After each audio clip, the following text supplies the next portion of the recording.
All right, back with a few more defensive use of a firearm incidents for you. Let's start in Philadelphia, Pennsylvania, where we have an adult victim who was unharmed and an adult suspect who was injured. A homeowner shot an intruder in the city's Holmesburg neighborhood. Action News was on the scene in the 4700 block of Meridian Street just after 2 a.m. Police say the suspect fled, leaving behind a blood trail. Detectives are checking hospitals to see if the intruder sought treatment. The homeowner was not injured. Nothing was stolen in the confrontation, and no arrests have been made. So this guy, a guy breaks into his house, and he shoots the guy, apparently hit him somewhere that bled pretty good, that he was leaving behind a trail behind him. I looked up this, the Holmesburg neighborhood, and the crime in that area looks like it's like normal city levels. You know, what you'd expect from a normal city. Not anything overly, not overly bad. Definitely not good, but not overly bad. Chances of being a victim, 1 in 40. So it's bad, but not like a super bad area. All right, so let's go on to Columbus, Ohio. We got a female victim who was injured, and our suspect is a male between the ages of 12 and 17, and he was injured, and this shows it's some kind of drug involvement. So let's see what we got here. A woman and a teen are injured after exchanging gunfire in the parking lot of a Taco Bell restaurant in North Linden. Deputies were sent to the Taco Bell located on 3402 Cleveland Avenue around 4 p.m. for a report of a shooting. Detective Joe Mullins was on the scene and said that a woman and teen boy were shooting at each other after what is believed to have been a drug deal. Both were taken to a nearby hospital and are described as stable. Mullins said that they believe the teen pulled the gun first and the female began to run away before pulling out her weapon and firing several times. So they're doing a drug deal in the Taco Bell parking lot and end up opening fire on each other. Doesn't really say what happened or anything like that other than they think that the boy pulled a gun on the woman. It doesn't even say who was selling the drugs or who was buying the drugs. And these fast food restaurants, I mean, this happened at a Taco Bell parking lot. These fast food restaurants are just not, they are not places you want to be at. I almost daily, if I wanted to, I could do a story about somebody getting shot at a McDonald's or a Popeyes or, you know, some fast food place because there's shootings all the time. And mostly in drive-thrus, but almost always outside the parking lot, other than when the employee starts shooting at people inside the place, which that happens quite often as well. All right, let's go to St. Paul, Minnesota, where we have a 19-year-old male victim who was unharmed but arrested. Okay, so the victim in this one was arrested. And we got a suspect that was killed, 41-year-old Antoine D. Jones. All right, let's see what happens here. A man was shot and killed in St. Paul's East Side early Saturday morning. St. Paul police said officers responded to a report of shots fired shortly after midnight near the intersection of Payne and Arlington. Upon arrival, they searched the area and found a man suffering from an apparent gunshot wound in the alley. St. Paul fire and medics were called to the scene and pronounced the man dead. Another 911 caller reported being involved in the shooting near where the original shots were fired. Police said the person is in custody and cooperating with investigators. Investigators are working to determine what led to the shooting. The Ramsey County Medical Examiner's Office was identify the victim and determine the cause and manner of the death. Saturday's shooting was St. Paul's 15th homicide of 2023. So, what does this say? Suspect, in the notes here, it says subject flashed a gun at the victim and the victim shot the suspect in an alley. So it doesn't really, you don't really get a whole lot of what the story is other than the 41-year-old flashed a gun at this 19-year-old who then shot him and killed him. And this was, it says, the 15th homicide of St. Paul. I know St. Paul runs in the mid-30s as far as homicides go. I think last year, I think they were around 36 or 38 or 39. They're in the 30s anyway. I should have looked that up, but they're in the 30s anyway. So it's the end of May. So they're probably 15 homicides at this point is probably right on pace with what they normally have. So they're not worse than they were, and they're not any better than they were in past years from what I can remember at least. Okay, let's go on to Atlanta, Georgia. We have an adult male victim who was injured and an adult male suspect who was killed.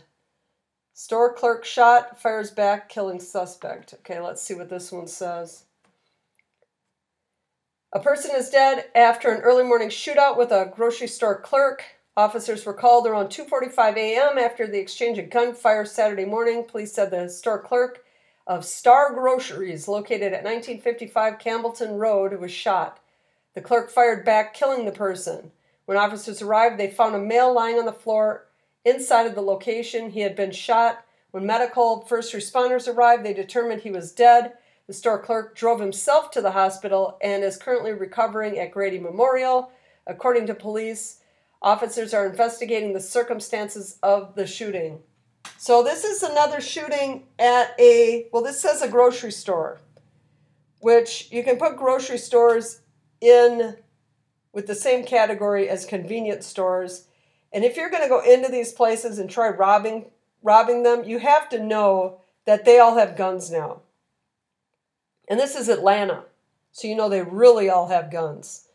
And so this guy goes in there and ends up firing at them and ends up getting shot. It just says adult male. It doesn't say a name or it doesn't say how old they were other than adult male. But you have to know if you're going into these places that you're going to end up getting shot.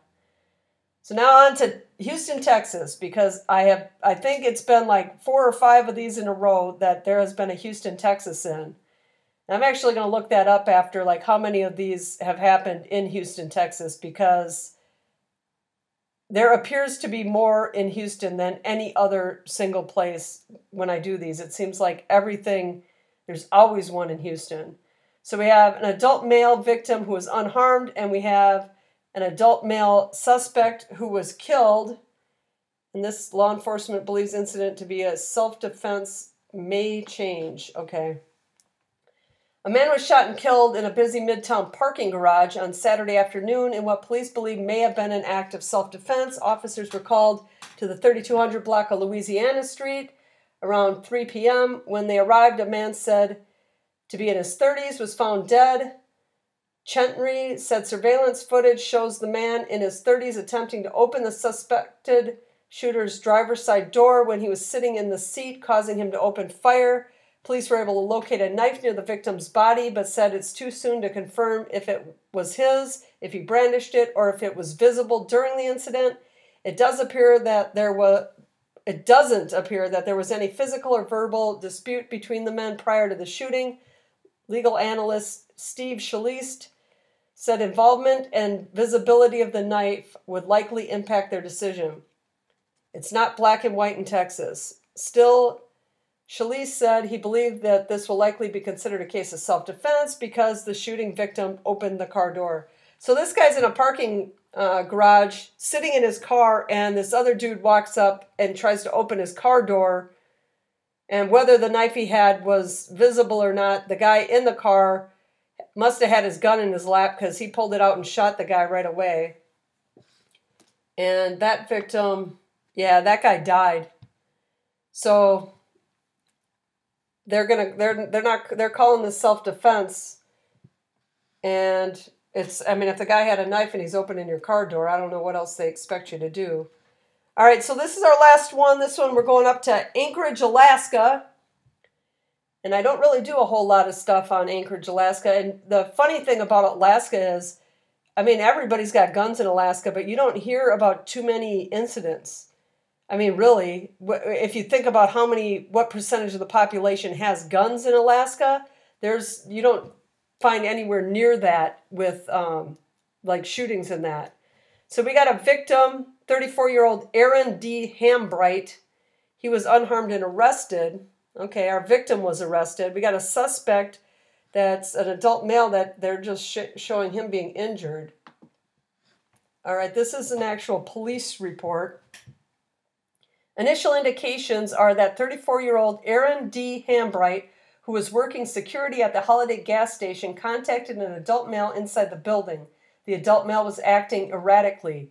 Hambright asked him to leave. Initially, the male refused, but ultimately he exited the gas station. Hambright followed. Once outside, the two men got into a verbal argument. The adult male threw rocks at Hambright, hitting Hambright at least once. Hambright fired his weapon, striking the adult male in the upper body.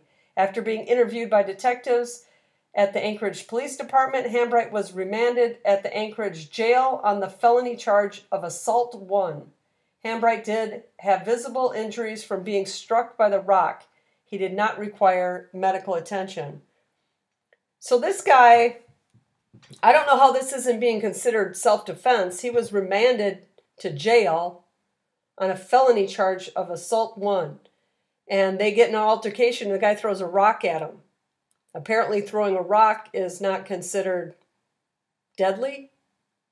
I mean, what was that one story way back in the day where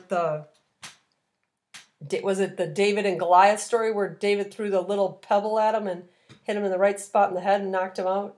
Am I thinking of the right people? That might not be the right story. There is a story about someone throwing a pebble at somebody and knocking out someone that was much bigger than them. But apparently in Anchorage, Alaska, that is not considered deadly enough. And this guy shot back and is now got assault charges. So that's all I got for you today. But if the criminal does not fear the police, a judge, or prison, he must be taught to fear his victims.